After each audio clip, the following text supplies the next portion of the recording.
peut pas parler de Sacha Guitry sans parler de son père, Lucien Guitry. À la naissance de Sacha, Lucien Guitry a 25 ans. C'est déjà un grand acteur. Il fréquente le théâtre depuis une dizaine d'années, depuis l'âge de 15 ans, lorsqu'il s'est présenté au conservatoire. Il en est sorti avec 2 seconds prix, l'un de comédie, l'autre de tragédie. La Comédie Française l'a alors réclamé dans sa troupe. Lucien Guitry a refusé. Il a préféré entrer au théâtre du Gymnase pour jouer tout de suite le rôle principal d'une nouvelle pièce. On l'a condamné à payer 10 000 francs de dommages et intérêts pour son refus. Mais le succès est venu immédiatement. Et la dette a été vite réglée. Mais pour que Sacha puisse entrer en scène, il a bien fallu que Lucien Guitry rencontre l'amour. Il l'a découvert un soir dans un salon parisien, chez René de Pongeste. René de Pongeste, qui était lui aussi un personnage assez marrant, qui était un ancien officier de marine. Charles Floquet, historien. Et qui avait écrit beaucoup de romans fleuves. J'en ai un là qui s'appelle Aveugle, dont Sacha a d'ailleurs tiré un film qui s'appelait Donne-moi tes yeux. Il avait écrit beaucoup de romans, tout ça. C'était un monsieur qui avait proposé de défendre Paris en 1870, de faire défendre Paris au moment du siège par la marine.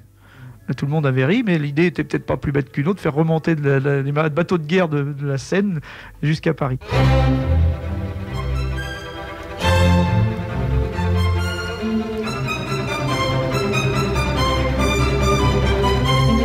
C'est l'acteur Mounet Sully qui a emmené le jeune Lucien Guitry chez René de Pongeste. Ce soir-là, on donne une brillante réception. Et pour charmer les invités, Mounet Sully demande à Lucien Guitry de réciter La mort du loup d'Alfred de Musset. Lucien s'applique devant ce tout Paris qu'il veut séduire. Et son talent aidant, il remporte un très vif succès. La fille de René de Pongeste est très émue par les vers du poète, par la voix de l'acteur et par le jeune homme. Lucien croise son regard. Il voit l'amour briller dans ses jolis yeux de 20 ans. À partir de ce moment-là, pour Lucien Guitry, la vie a le goût du bonheur. Tout est merveilleux jusqu'au jour où il demande à René de Pongeste la main de sa fille. Et lui, il n'a pas apprécié du tout ce cabot qui voulait épouser Mademoiselle de Pongeste. Charles Floquet. Il ne s'appelait pas de Pongeste d'abord, il s'appelait Delmas, mais enfin, à l'époque, tout le monde aimait bien se mettre des particules. Ses livres, c'était René de Pongeste. Et alors, il n'a pas voulu, il avait purement et simplement viré Lucien Guitry, qui n'a fait ni une ni deux, qui a enlevé la belle, et ils sont partis en tournée avec Sarah Bernard en Angleterre, en emmenant la maman de Sacha, et il l'a épousée en Angleterre, contre le gré de ses parents.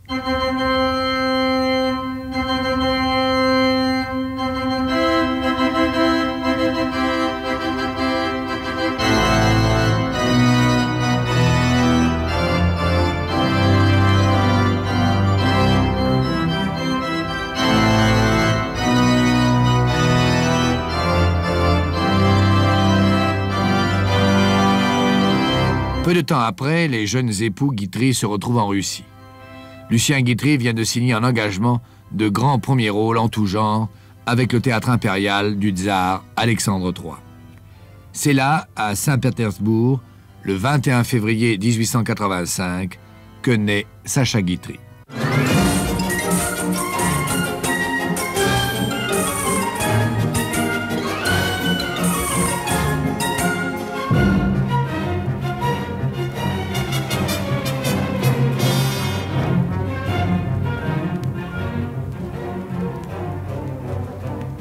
Rien ne me paraît plus beau qu'un jeune homme qui rencontre une jeune fille, qui la trouve jolie, en devient amoureux, le lui dit, l'émeut, la convainc, lui demande sa main, l'obtient, l'épouse, l'aime, s'en fait aimer, ne la trahit jamais, n'est pas trompé par elle, lui fait des enfants, vit avec elle toute sa vie et meurt quelques mois avant elle. Il est évident que la carrière de son père, à ce moment-là, a eu une influence très importante. Charles Floquet. Il lui faisait refaire tous ses costumes de scène, ou presque, en miniature. C'est-à-dire que quand il jouait Hamlet, on faisait un pourpoint d'Hamlet pour le petit Sacha.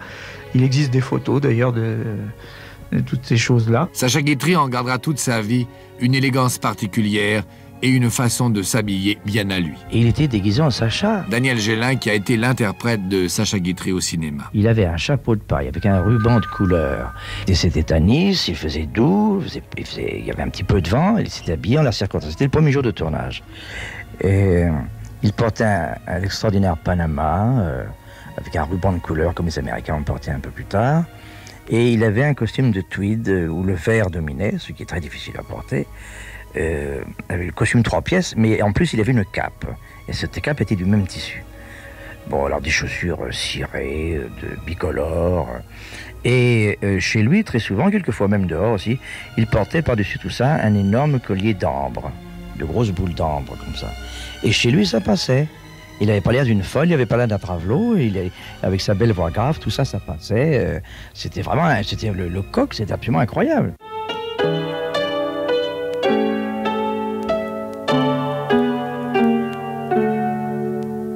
1892. Sacha Guitry a 7 ans. Il entre comme pensionnaire au lycée Janson de Sailly. En attendant son prénom, tous les élèves se moquent de lui. Pendant toutes ces années de collège, au lieu de Sacha, les autres gamins l'appelleront Pacha ou Crachat. Après le lycée Janson de Sailly, Sacha fréquente l'institution Sainte-Croix de Neuilly.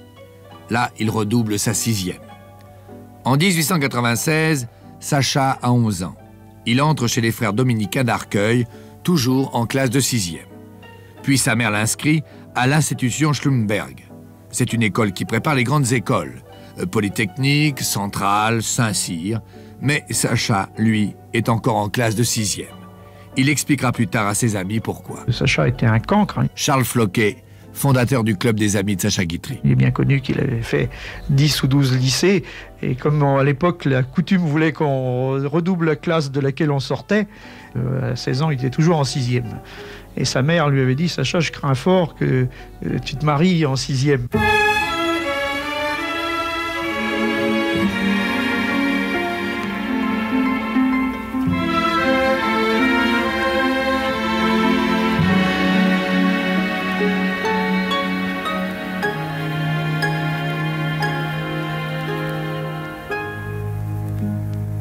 Madame Guitry meurt à l'âge de 42 ans.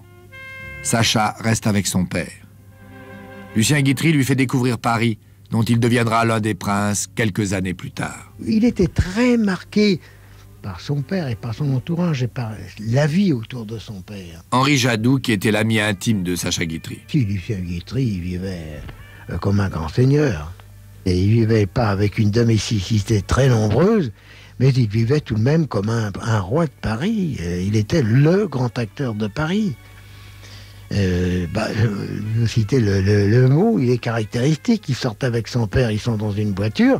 Il y a un taxi qui les frôle et qui commence à les regarder. Puis il voit que c'est eux. Alors il dit « Ah, les rois de Paris !»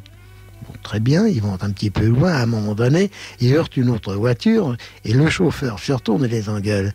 Alors Sacha se retourne vers... Non, son père se retourne vers Sacha et dit « Ah, détrôné !» Vous comprenez, ils étaient les rois de Paris.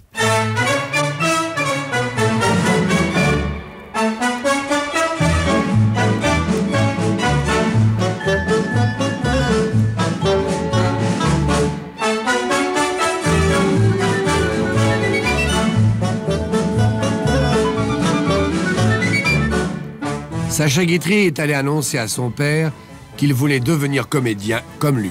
Lucien Guitry donc n'a pas apprécié du tout quand Sacha a voulu faire du théâtre. Charles Floquet. Il dit mais et comment tu t'appelleras, quel nom comptes-tu prendre? Ben, le mien. Il a répondu Sacha, comment le tien? Le tien, mais c'est le mien. Guitry, c'est mon nom, c'est pas le tien. Alors le père Guitry a fini par accepter que Sacha fasse un peu de théâtre à condition de ne pas s'appeler Guitry et de prendre un surnom, un pseudonyme qui était Lorset. Avant tout, Lucien Guitry veut que son fils prenne des cours. Il conseille à Sacha d'aller trouver Talbot, un ancien comédien du théâtre français. Lorsque Sacha Guitry va voir Talbot, il se retrouve chez un vieil homme de 82 ans. Talbot est en retraite depuis une dizaine d'années. Il habite une maison triste et sale de la rue des Martyrs. Sacha passe sa première audition. Il récite le monologue de Rodrigue qui raconte son combat contre les morts. Au 4e vers, Talbot l'arrête. « Voyons, jeune homme, vous ne savez pas respirer. Vous respirez avec vos poumons. Au théâtre, c'est avec le ventre qu'il faut respirer. Je vais vous montrer. Déboutonnez votre pantalon. » Sacha Guitry ne comprend pas, croit avoir mal entendu les dernières paroles de Talbot. « Je vous demande d'ouvrir votre pantalon !» Sacha, impressionné par l'autorité du vieil acteur, exécute l'ordre. Aussitôt, il voit avec panique la main de Talbot se plaquer sur son ventre. « Respirez !» Le jeune Guitry se met à inspirer et à expirer consciencieusement, comme chez un médecin. « C'est bien ce que je disais. Vous ne savez pas respirer. Tenez, je vais vous montrer. » En disant ces mots, le vieillard dégrave sa ceinture, prend la main de Sacha et la glisse dans l'ouverture de son pantalon sur son ventre. « Là, vous sentez comment doit respirer un acteur ?» Sacha Guitry, paralysé, fait oui de la tête, tandis que l'autre envahit de son souffle l'atmosphère de la pièce, qui devient peu à peu irrespirable. La leçon terminée, Sacha Guitry se jure à lui-même de ne plus remettre ni les pieds ni les mains chez un professeur d'art dramatique.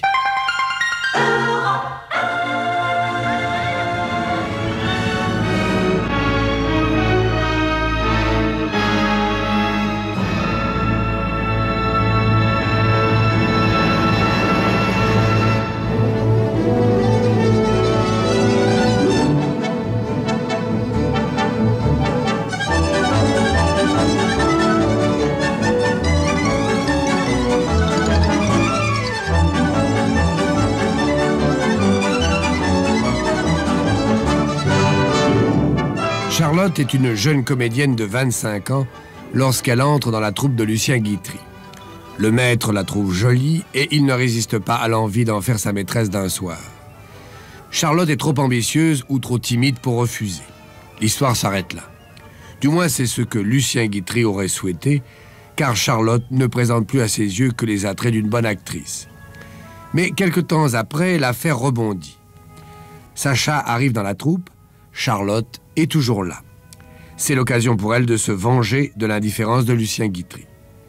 Elle attire le fils Guitry dans ses charmes. Sacha tombe amoureux de Charlotte. Lucien Guitry est furieux. Mon père disait très justement que l'on ne pouvait parler d'amour et de théâtre qu'à bâton rompu.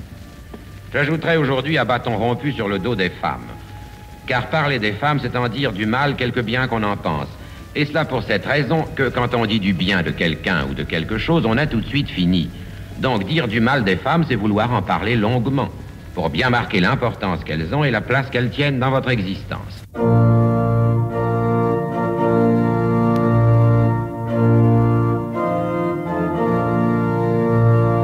Sacha Guitry épousera 5 femmes. Charlotte sera la première. Le mariage de Charlotte Lisès et de Sacha Guitry a lieu en 1907. Sacha a 22 ans et Charlotte va fêter son 30e anniversaire. 2 ans se sont écoulés depuis le départ de chez Lucien Guitry. Pendant ces 2 années, le couple a vécu dans les stations balnéaires. Charlotte en jouant la comédie dans les théâtres de casino et Sacha en passant son temps à jouer l'argent gagné par sa femme. Mais tout a changé à partir du jour où Sacha Guitry s'est remis à sa table de travail. Sa vie et quelques souvenirs de son père l'ont poussé à écrire une pièce de théâtre, Nono. C'est un personnage qui a une maîtresse. Henri Jadoux parle de la pièce. C'est une maîtresse qui est plus âgée que lui et elle ne veut pas le quitter. Bon, il a des paroles très dures pour elle. Paroles qui étaient inspirées par une scène qui s'était passée entre son père et la maîtresse de son père. Et il y avait eu une scène terrible entre eux.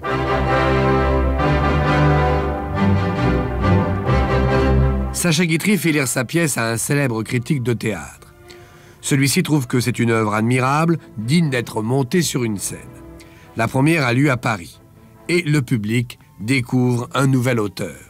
Le monde du théâtre s'aperçoit que Sacha Guitry, personnage léger, inconstant et velléitaire, peut être aussi un véritable auteur de boulevard. Fier de son premier succès, Sacha écrit de nouvelles pièces qui assurent sa notoriété. L'une, c'était le Quitz. André Bernheim, qui a été l'ami de Sacha Guitry. Le Quitz, c'est un personnage, c'est une pièce à un personnage. C'est un personnage qui fait son testament et qui écrit je lègue 30 000 francs à la ville de Cherbourg, je lègue 25 000 francs à mon chauffeur, je lègue 3 500 francs à ma cuisinière, je lègue, etc. Et puis, il pose sa plume, se gratte la tête et dit « Mais bon Dieu, où est-ce que je vais trouver tout cet argent-là »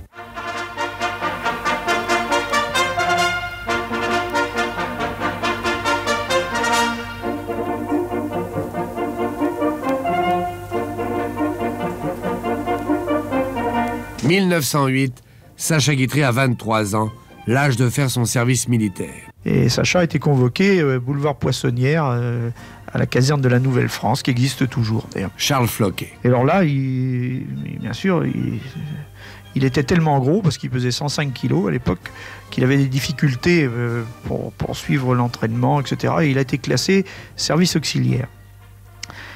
Et puis, ce qui ne plaisait surtout pas, c'était la promiscuité. Il était marié et il voulait pas coucher avec d'autres personnes dans une chambre, à part sa femme, il l'appréciait pas. Alors, il avait essayé par tous les moyens de se faire pistonner à droite à gauche. Et il avait fini par trouver un poste de plus ou moins de bibliothécaire. Et on lui avait donné on a fini par lui donner une chambre seule, mais c'était une chambre en terre battue, par terre, dans laquelle il faisait très froid, très humide. Et il a attrapé là, pendant son service militaire, du rhumatisme articulaire assez important, puisqu'il est resté gravement malade pendant le service militaire. Sacha Guitry est hospitalisé. Se retrouvant à nouveau dans une chambre commune, Sacha fait intervenir sa femme auprès de son ami Georges Mandel. Georges Mandel est à ce moment-là le secrétaire du président du Conseil, Georges Clémenceau. Mandel se propose d'appeler régulièrement le médecin-chef de l'hôpital de la part de Georges Clémenceau pour demander des nouvelles de la santé du soldat Guitry. Ces appels ont pour effet de valoir à Sacha un régime de faveur. Par exemple, d'être installé seul dans une chambre. La chambre des agonisants. Là où l'on place les mourants pour qu'ils ne gênent pas les autres.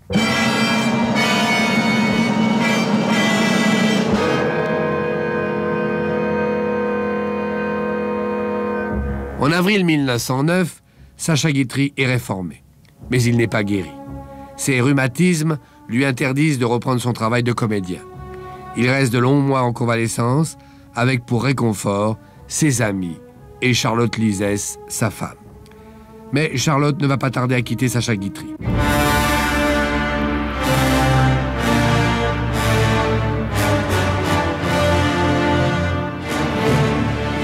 Mars 1914. Sacha Guitry est à nouveau très gravement malade. Il souffre toujours de rhumatisme articulaire. Son entourage s'inquiète. Un journal de l'époque annonce sa mort. Quelques mois plus tard, en septembre, c'est la guerre. Sacha Guitry va mieux. Et tous les hommes partent pour le front. Sacha passe devant un conseil de réforme. Il a donc été réformé à nouveau. Charles Floquet, fondateur de l'association des amis de Sacha Guitry. Il était auteur à succès et on lui cherchait déjà des poux dans la tête. Parce qu'il n'était pas... À l'époque, il fallait quand même faire la guerre, tout le monde faisait la guerre. Je crois qu'il a dû passer 6 conseils de réforme.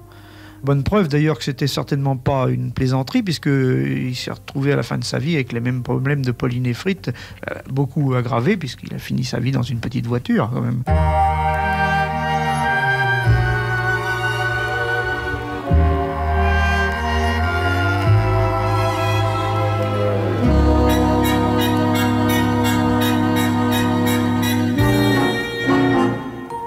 Fin 1915, Sacha Guitry se repose sur la côte d'Azur avec sa femme, Charlotte Lizès. Sacha profite de la douceur du soleil d'hiver en somnolant dans un immense fauteuil. Charlotte lit en face de lui. Dans l'après-midi, ils reçoivent une visite. Un ami qui vient les surprendre sur leur terrasse. L'homme voit Charlotte et le dos de cet énorme fauteuil qu'il croit vide. « Bonjour chérie, quelle chance d'être trouvée seule », dit le visiteur à Charlotte. Charlotte devient pâle, ne trouve rien à dire. La gaffe est irréparable. Sacha Guitry, dans le fauteuil, n'a pas bronché. Mais il se lève lentement. Sa tête apparaît maintenant au visiteur par-dessus le dos du siège.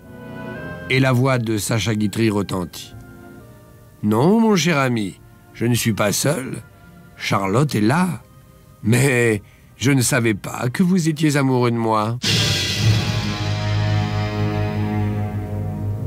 Cette scène, digne d'une comédie de boulevard, se déroule comme un drame dans le cœur de Sacha Guitry.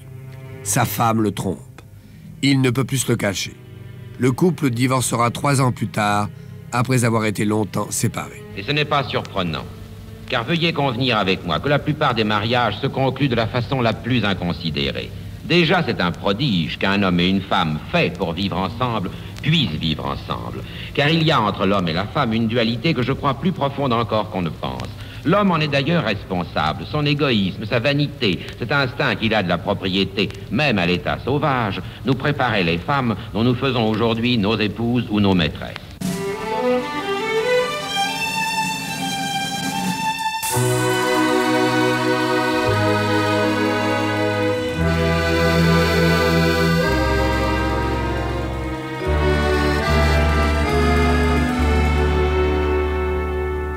« 1918, Sacha Guitry crée au théâtre une nouvelle pièce, De bureau. Ô peuple de Paris, peuple qui déambule, arrête ici tes pas, voici les funambules. Le théâtre des funambules, le voici. Ne passez pas, messieurs, entrez tous, c'est ici. Entrez, manants et gentilshommes, entrez, messieurs. C'est ici que l'on peut, pour de modiques sommes, voir des comédiens tout à fait merveilleux, uniques des savants. En avant la musique. Tandis que Sacha Guitry joue De bureau sur la scène, Lucien Guitry applaudit dans la salle. Oui, Sacha et son père se réconcilient. Et ils se sont revus, justement, lorsque Sacha a créé De bureau. Charles Floquet. Et un jour, Lucien Guitry est venu au théâtre voir la pièce. Il a payé sa place. Et Sacha avait été prévenu, bien sûr, par l'administration du théâtre. Et le lendemain, ou le soir, il a reçu une lettre de son père en lui disant viens donc déjeuner demain. Et le lendemain, ils se sont retrouvés, donc 13 ans après. Sacha était un auteur à succès déjà. Et puis, il lui a dit, tu sais comment je te revoyais hier sur scène, oui, dans mes bras, en Pierrot à 5 ans, en Russie. Sacha Guitry et Lucien Guitry se retrouvent comme à l'époque de Saint-Pétersbourg. Il n'y a plus entre eux de cause de discorde. Charlotte Lizès, la femme pour laquelle ils s'étaient disputés, est partie. Sacha Guitry vit maintenant au bras de l'une des actrices les plus charmantes de Paris, Yvonne Printemps.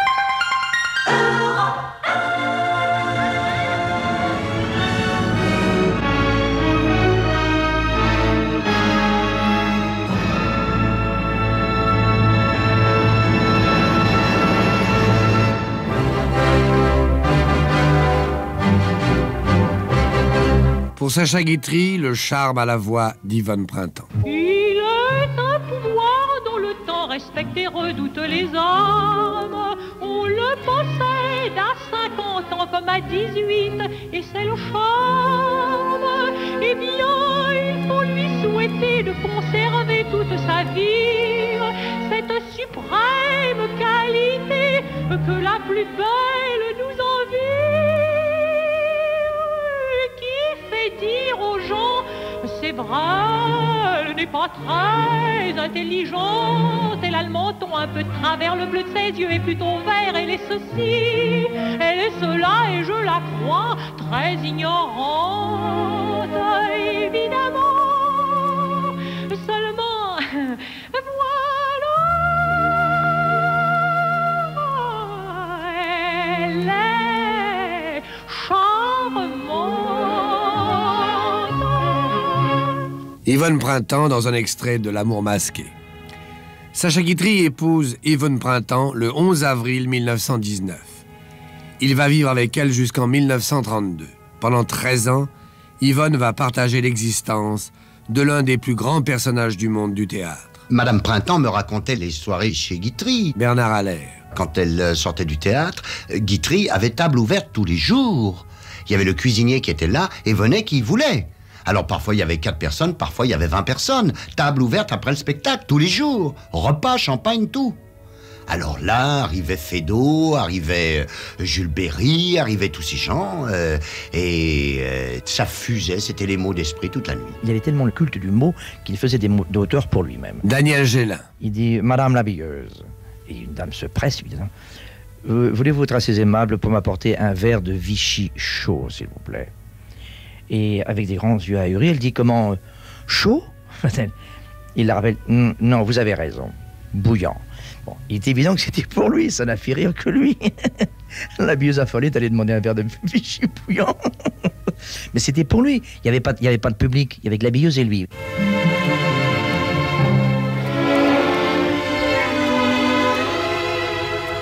Sacha Guitry et Yvonne Printemps forment pour le public parisien le couple idéal de la scène.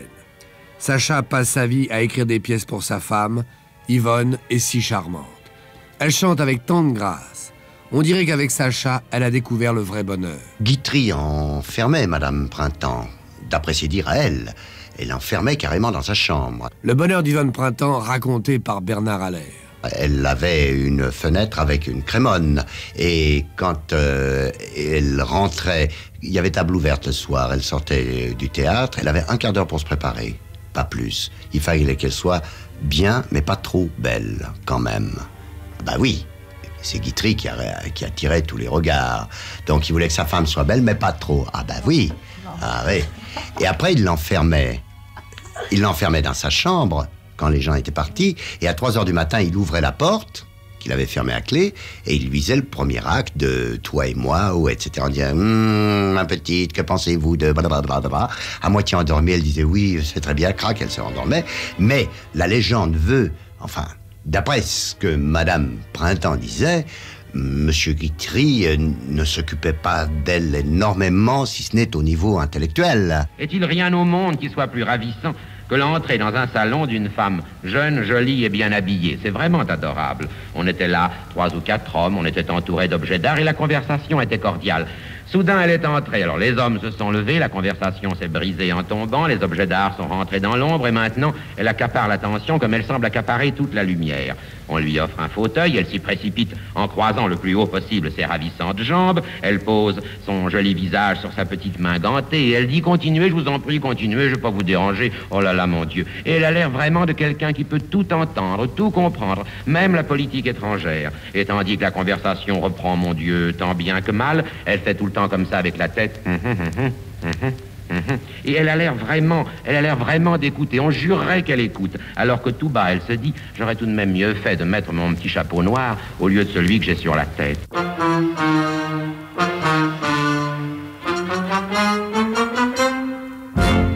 14 décembre 1926. Sacha Guitry a 41 ans. Il part pour Cherbourg. Là, un bateau l'attend pour l'emmener en Amérique. Avec Yvonne Printemps, Sacha Guitry va présenter Mozart. Ah, le petit Mozart. Oui. Mais dites-moi, baron, était-ce bien ce qu'il composait? Bien? Mon ami, c'était... Comment dirais-je? C'était très simple.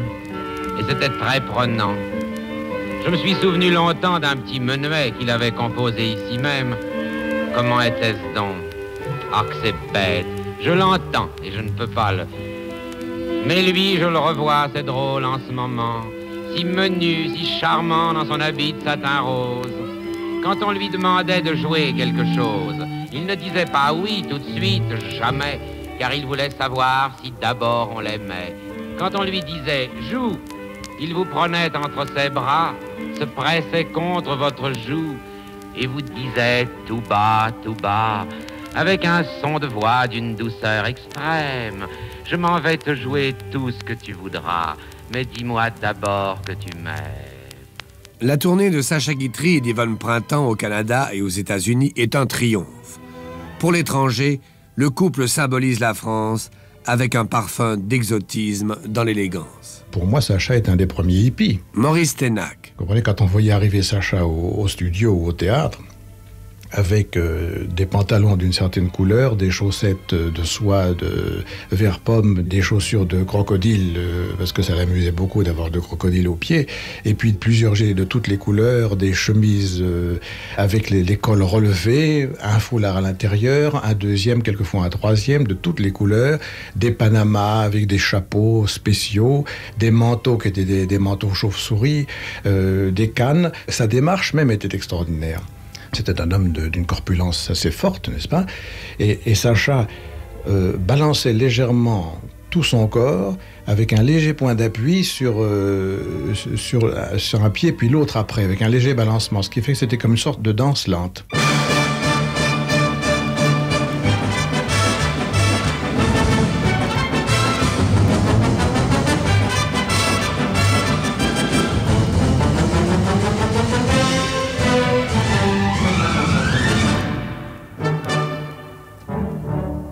« 1931, Sacha Guitry reprend son premier succès au théâtre. Il joue Nono avec Yvonne Printemps.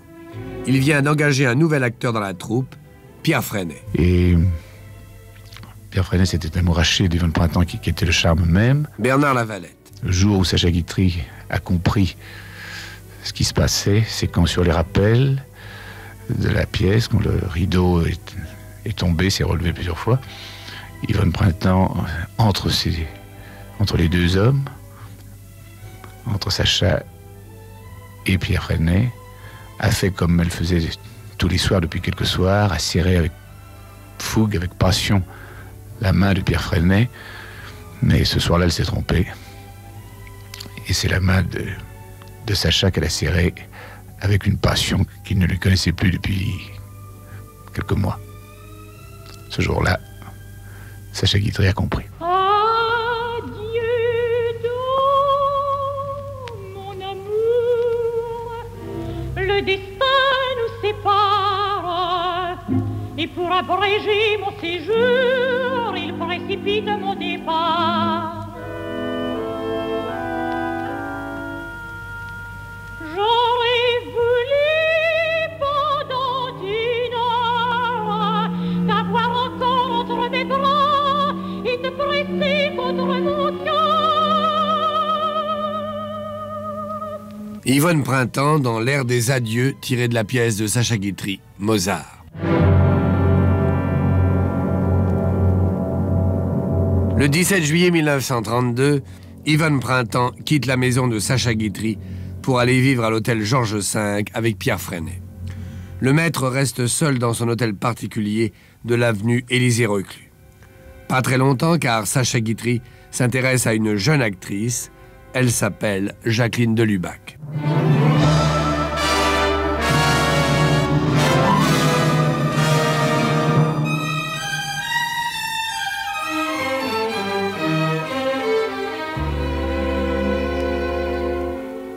Sacha Guitry attendra quelques années avant d'épouser Jacqueline de Lubac, le temps de divorcer avec Yvonne Printemps. C'était un homme qui, dans sa façon, avait beaucoup de morale. Il fallait qu'il divorce et qu'il épouse sa maîtresse pour qu'elle devienne femme légitime. Je crois que c'était une espèce de morale personnelle. Je pense. Jacqueline de Lubac. Ces femmes lui ont échappé après un certain temps. Toutes, nous avons eu un peu les mêmes réactions, de façon différente, parce que cette vie, je vous dis, de travailler austère faisait peut-être qu'un jour, les femmes ont envie d'aller danser, ont envie, je sais pas, d'avoir un flirt, ont envie de choses différentes, et d'être seules. C'était surtout sa présence, cette espèce de tyrannie qui ne vous laissait jamais seul un seul instant. Jamais, jamais. Il fallait être avec lui. Moi, j'ai passé 8 ans de ma vie avec lui. Eh bien, je n'aurais jamais dit ça d'aucun autre homme, mais je suis sûre qu'il ne m'a pas trompé, ni que je ne l'ai pas trompé, parce que nous ne nous sommes jamais quittés. Alors, peut-être qu'à la longue, il y a une certaine lassitude. Les meilleures choses. Sacha Guitry travaille. Il ne cesse pas d'écrire, de répéter ses rôles, de recevoir des auteurs, de voir des acteurs. Rarement quelqu'un a autant donné à son métier. Je travaille.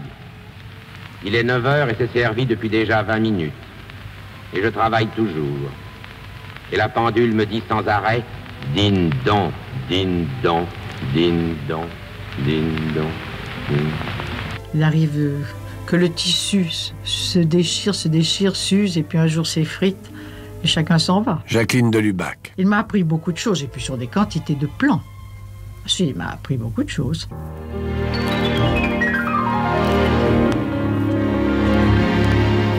Une nouvelle fois, Sacha Guitry se retrouve à la recherche d'un nouveau bonheur.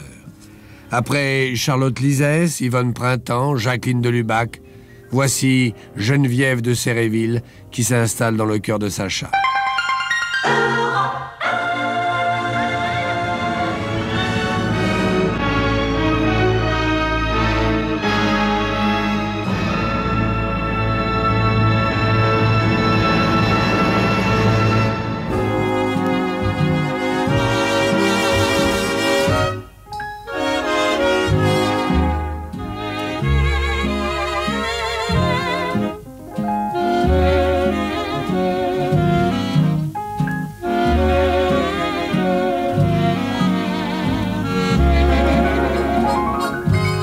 Septembre 1937. Sacha Guitry a maintenant 52 ans. C'est incontestablement le prince du théâtre à Paris. Et depuis 2 ans, il mène une carrière de cinéaste qui lui vaut de se faire connaître du grand public. Grâce au cinéma, Sacha Guitry va découvrir aussi un nouvel amour.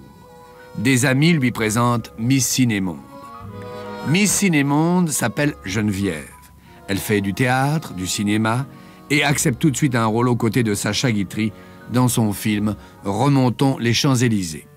Sacha va tout de suite aimer Geneviève et, bien entendu, il voudra l'épouser.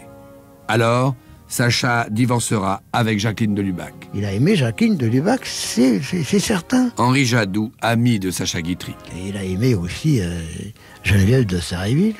Bon, là, c'était difficile, parce que je l'ai connue. Et c'était une petite écervelée. Dans tous les mondes, il y en a. Bourgeoises, actrices ou grandes dames, elles commettent des crimes, inspirent les poètes et nous font croire quelquefois que le paradis est sur la terre.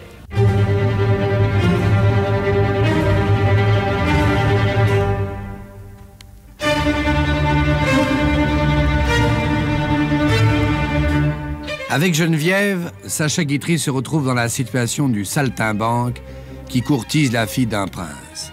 Le père de Geneviève est le baron de Séréville, un homme qui garde la noblesse, la religion des conventions sociales. Monsieur de Séréville refuse d'accorder la main de sa fille, Miss Cinémonde, à un acteur, fût-il le roi du boulevard. Monsieur de Séréville ne veut pas céder, Geneviève résiste, elle se laisse emporter par son illustre amant. Le baron tombe malade, gravement. Il se retrouve seul, loin du bonheur de sa fille et proche de l'heure de mourir. Séréville revient sur sa décision. Sa santé se rétablit. Rien ne s'oppose plus à ce que Geneviève de Séréville devienne officiellement la 4e épouse de Sacha Guitry.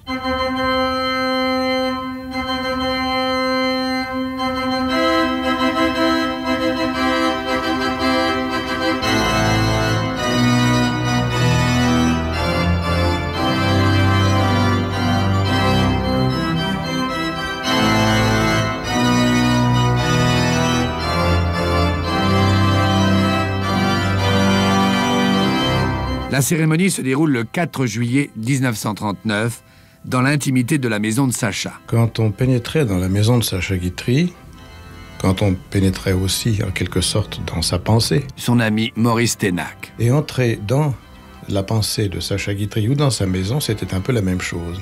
Car c'était meublé, avec un très grand goût, et meublé dans l'amour des choses rares.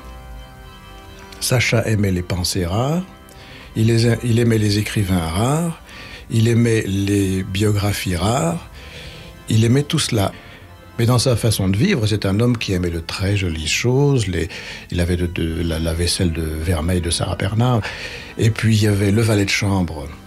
Mais tout ce qu'il échangeait avec le valet de chambre, la femme de chambre, le chauffeur, la cuisinière, c'était des répliques de théâtre.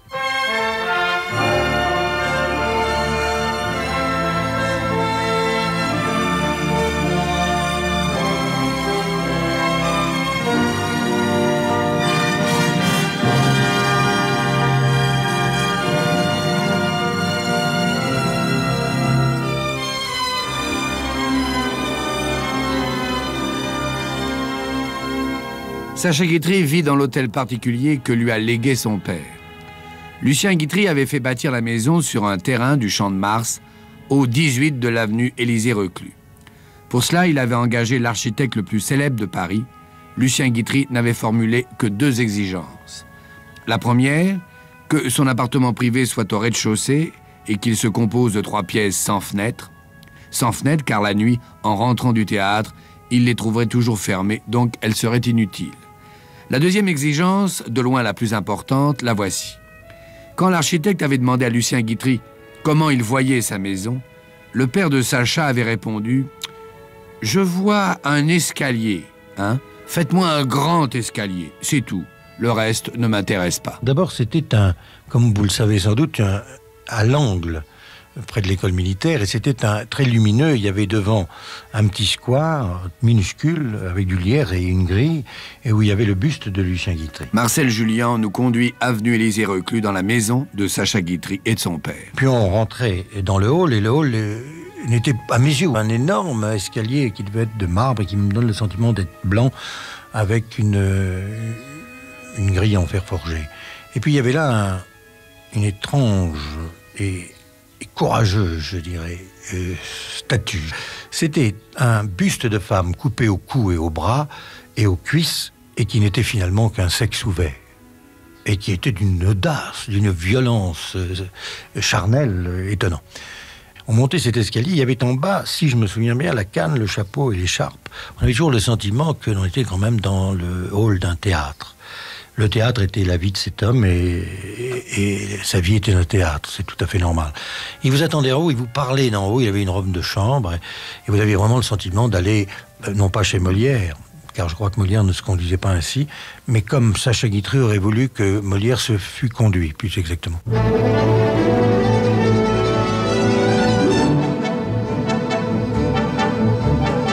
Sacha Guitry mène la vie de son personnage. Je vous propose de passer une journée avec lui.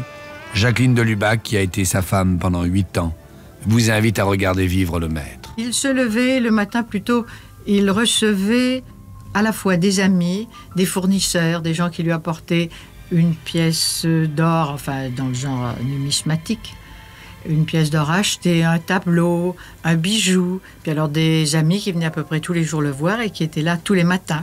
Puis après ça, au déjeuner, la salle à manger n'avait que 4 couverts, mais la table était toujours mise pour 4 personnes. Et il retenait soit un des marchands de tableaux, soit un des journalistes, soit un des amis, soit un peintre, quelqu'un qui venait. Nous déjeunions presque toujours à 4. Alors l'après-midi, où on avait toujours des répétitions, il y a des acteurs, quelquefois il écrivait une petite chose. Non, mais ces pièces, il les écrivait dans le midi. Alors il s'enfermait pendant 10 jours dans le midi, sans voir personne, sans se raser, sans rien, et il écrivait. Il écrivait en parlant à voix haute. Il écrivait ses rôles comme il les jouait. Alors après ça, le soir, il me disait « Viens, je vais te lire ça ». Il me lisait ce qu'il avait écrit. «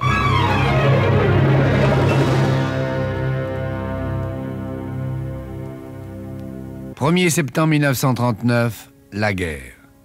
Juin 1940, commence la période de l'occupation. L'Allemagne est à Paris.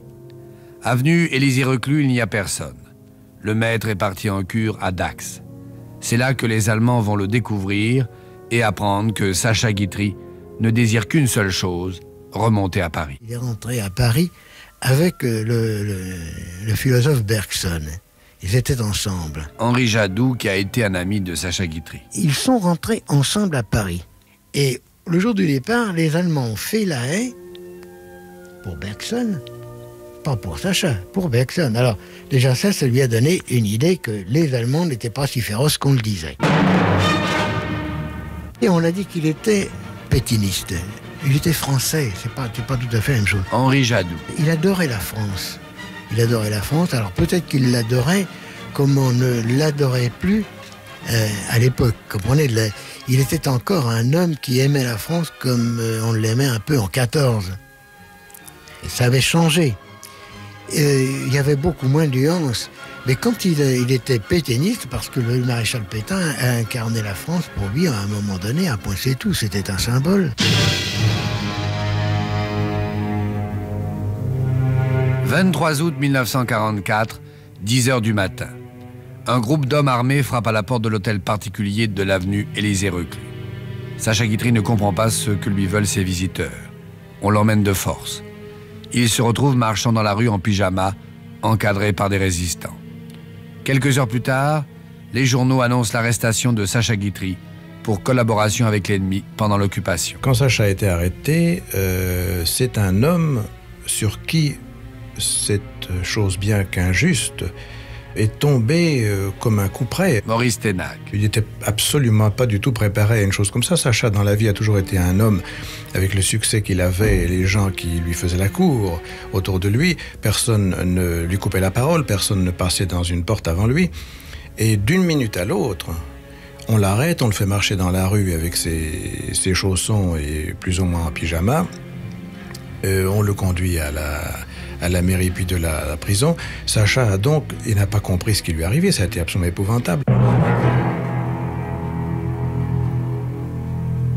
Sacha Guitry reste 2 mois en prison. On continue de l'interroger. On ne sait pas très bien de quoi il est accusé. Dans le dossier, on peut lire motif de l'arrestation, 2 points, ignoré, rumeur publique. Les journaux lancent des appels à la population demandant à tous ceux qui peuvent témoigner contre Sacha Guitry de se faire connaître. Pas de réponse. L'enquête continue. Elle débouche sur un procès qui traduit l'innocence de Sacha par un non-lieu. Il peut sortir définitivement de la prison de Fresnes. On ordonnera quand même une deuxième enquête. Elle aboutira aux mêmes conclusions.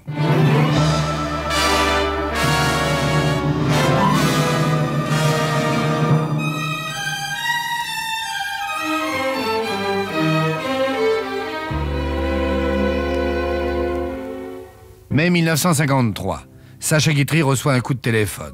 2 producteurs lui proposent 4000 mètres de pellicule pour filmer 300 ans d'histoire de France.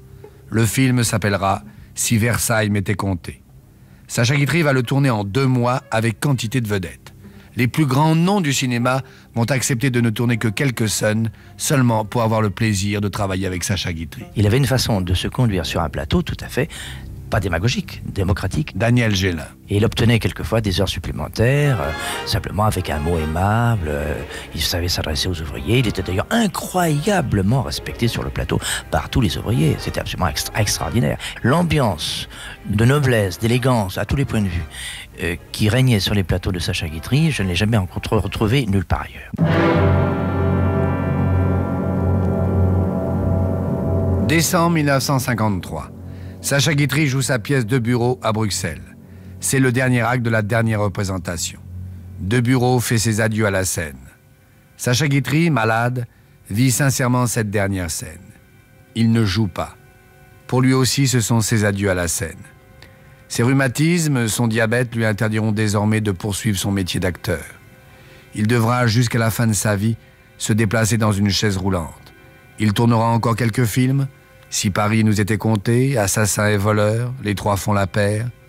Puis Sacha Guitry songera à préparer le dernier acte de son existence. Nous attachons une si grande importance à notre vie que la plupart d'entre nous en arrivent à négliger complètement leur mort. Or, peut-être nous suffirait-il de considérer que la mort fait partie intégrante de la vie pour qu'aussitôt nous prenions un plus juste souci de la nôtre. Nous admettons volontiers que c'est un dénouement, mais il n'apparaît pas que nous le préparions avec assez de soin. Avant de mourir, le 23 juillet 1957, Sacha Guitry s'est retourné sur sa vie en lui lançant cette dernière réplique.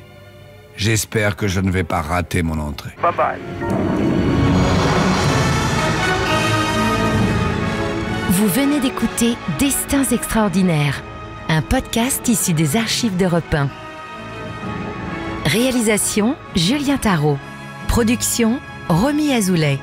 Patrimoine sonore, Sylvain Denis, Laetitia Casanova, Antoine Reclus. Destins extraordinaires est disponible sur le site et l'appli Europe 1. Écoutez aussi l'épisode suivant en vous abonnant gratuitement sur votre plateforme d'écoute.